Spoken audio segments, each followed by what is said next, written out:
I'm going to bark and make lots of noise.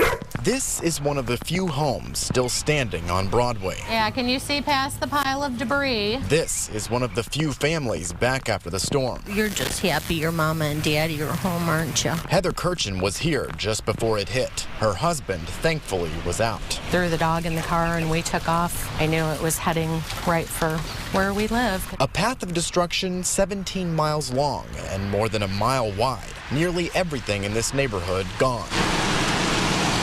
So terrible, even after returning, Heather hasn't seen the damage. I purposely have not looked real closely, I think, just because it hits you.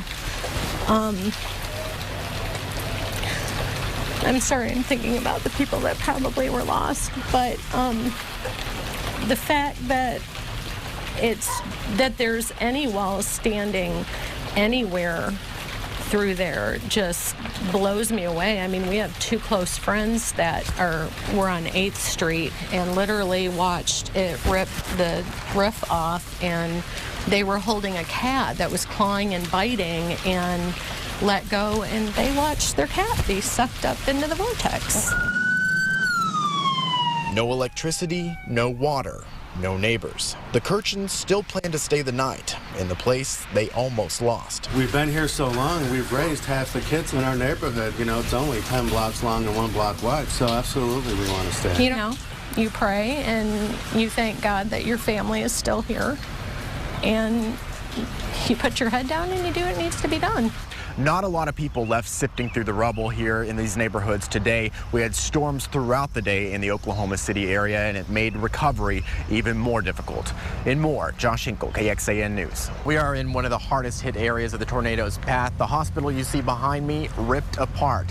Here it is no longer a mission of rescue, but a road to recovery. Certainly a long journey ahead for the people of Moore, Oklahoma. Twisted wreckage everywhere. Like a war zone out here. Something like the end of the world or something. Jessica Ellard says she always felt safe living across the street from Moore Medical Center. This is my living room.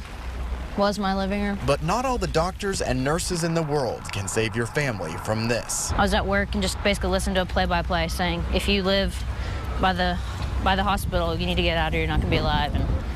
And I couldn't get a hold of Dad. Not knowing where her dad was, she prayed and waited and watched her neighborhood's fate play out on the news. It's like a ghost town. It's normally busy. I've driven past this every day, and I can't even recognize what some of that stuff was. Really here? Or that people might still be pinned underneath. This way. We have family members that live over here, and I don't know if they're alive or not. We have confirmed that everything's clear, which is good. Same story for Jessica's dad. It turns out he didn't need the hospital across from their home, even if it was still there. He walked out of the closet without a scratch. Safety was on his side after all, in the only room in their house left standing. Everything I ever accumulated in my life is gone. So he's my dad's alive. That's all that matters. Tonight, Jessica and her family are staying with friends. They leave behind the house they built 23 years ago. That is a lifetime for her. This section was exam rooms, and as you can see, the whole wall was pushed over. A medical practice in the path of the storm. This was the most movement I could get out a little hole about this big. Dawn Miles is a nurse here, married to a doctor. Got them all on the floor in the offices. A dozen patients trapped beneath the caved-in clinic. All still alive, thanks to the couple making them wait out the weather. I think the thing that actually saved us was this big electrical box. Let's go see if that's mine. Pearl Thomas nearly left minutes before the tornado hit the building. She would have been inside this. Yep, this is my car. It's a different way for a doctor or a nurse to save a life. I just can't believe we came through it. Don't want to do it again either. Pearl has a cracked rib and a bruised kidney, and now more than ever she'll need treatment. This little hole is where they pulled us out of. Dawn says they want to help soon and leave this behind. If I could get something rented today, I'd rent it and we'd be in business tomorrow.